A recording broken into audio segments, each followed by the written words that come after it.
Well. I really don't know where to start with that one. We have just witnessed a demolition. Would you say is that harsh? Is that even remotely harsh? Burnley 3, West Ham nil, away from home at Turf Moor. Um, of course, I'm joined by Stel. Stel, hit me with it.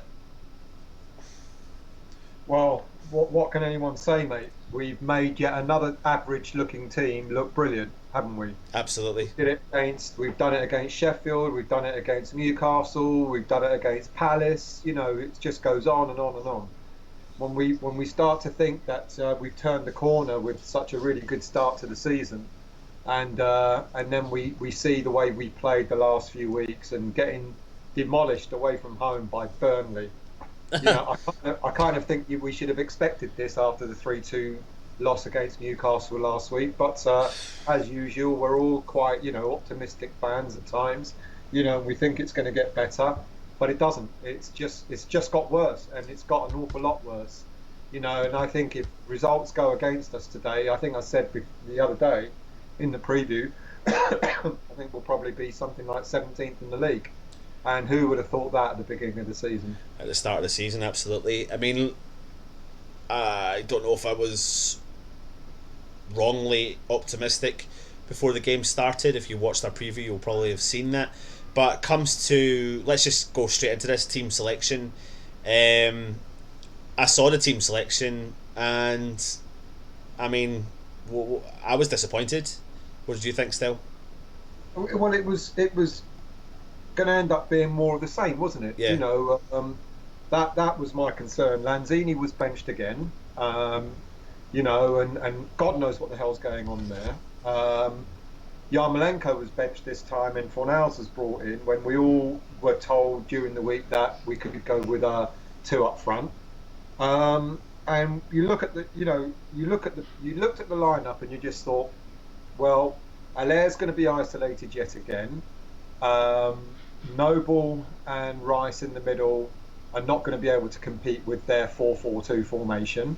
Um, you just knew we were going to get much of the same. And so when I saw the team selection, and when I saw Fornells rather than Lanzini, I kind of did briefly ask myself, why? And I don't know, mate. I mean, I think I saw a note, from a few people on Facebook saying, I'm not upset, I'm not angry, I'm just gutted, at the performance. And we're looking at the players, we're looking at the players to produce something given what we've had experienced over the last few weeks. And we thought that it didn't matter what team would be selected, that we'll come out with a little bit of fire in our bellies. And we haven't, and we don't have the players to do it. And the irony, before pre-season, we kept talking about certain positions that we needed to have players in. We kept talking about a good centre back. We kept talking about a good left back. We kept talking about a box-to-box midfielder, and we talked about having a striker up front to support. After we purchased Allaire, and those are the four positions that are killing us. Creswell. Every now and again, you could say, not much of it was his fault today, but it's just the whole defence and again, mate, and I know I'm not going to go into this silly debate of Bonner, etc. But we have one defender who can head the ball, who hasn't been playing for the last 3 or 4 weeks, and that's Bonner, because Balbuena can't do it. The op doesn't look; they don't look right at the back. When Balbuena plays, it means the op goes to the left, and it is not the position he likes playing. But let's go back So to don't understand our defence. let's go back to the start of the season when everyone said that it looks like Pellegrini's going to go for the ability to outscore the opposition. So if we take that into consideration, we should really be focusing on the forward line. Now, my biggest, well, we will, I suppose, focus on every part of the team, because there's going to be one player in particular I'm going to bring up. We'll come back to that in a minute. But when I look at the starting lineup, I just look at Sebastian Aller up top again himself, and I think to myself, I mean, when are West Ham going to learn still? Like, we've signed this player who looks the real deal, and we are not supporting him or feeding him or playing to his strengths. Whether you like him or not, we signed Chicharito, we didn't play to his strengths. Whether you like the previous strikers we have not played to any of their strengths, because West Ham seem to think that we can play this regular formation that the teams like the top 4, 5, 6 can play.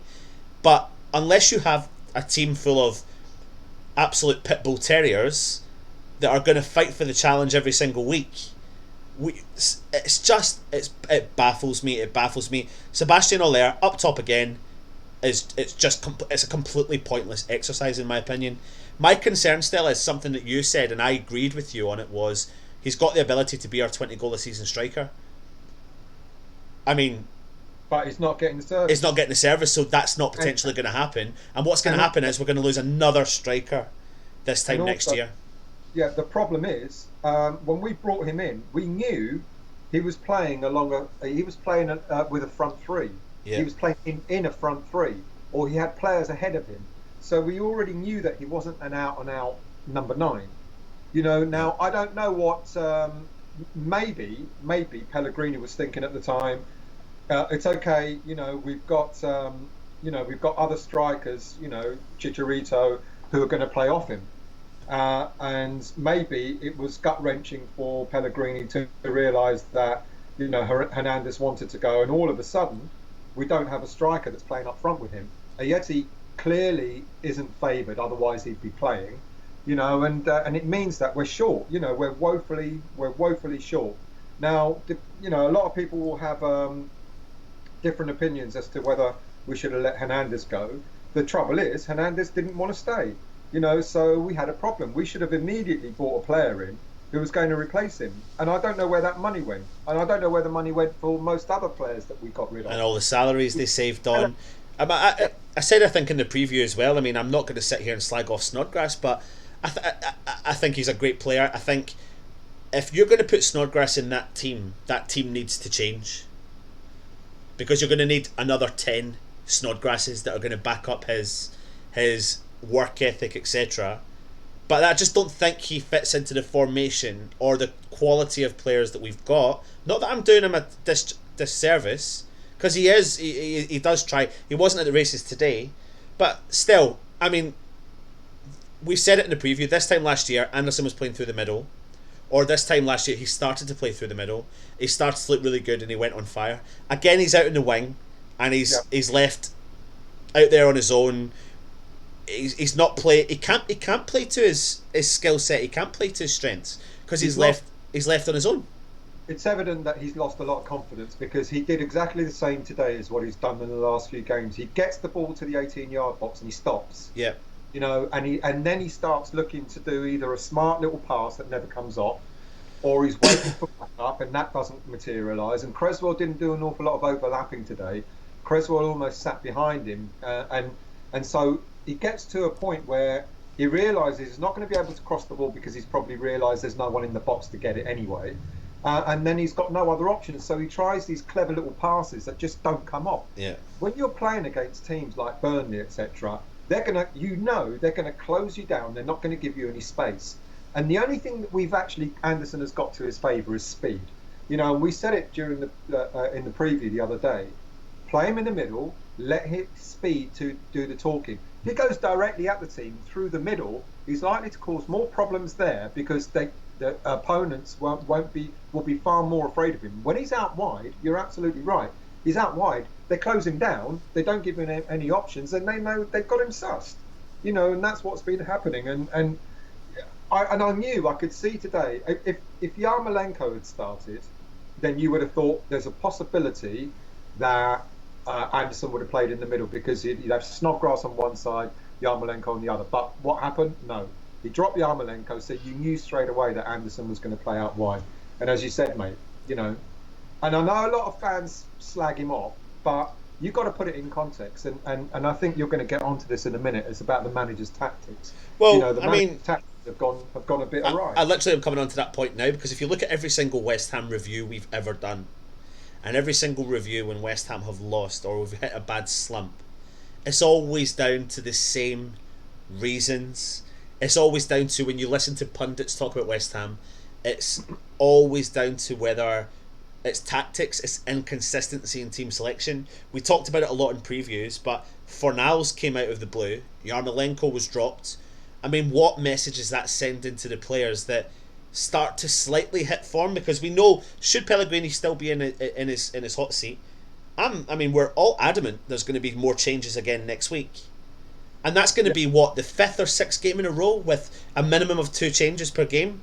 It just doesn't look great, and my biggest concern is that I can't even believe I'm now going to say it, but after today's game, with such a bad result, with inconsistency, dropping our best players, I don't think Pellegrini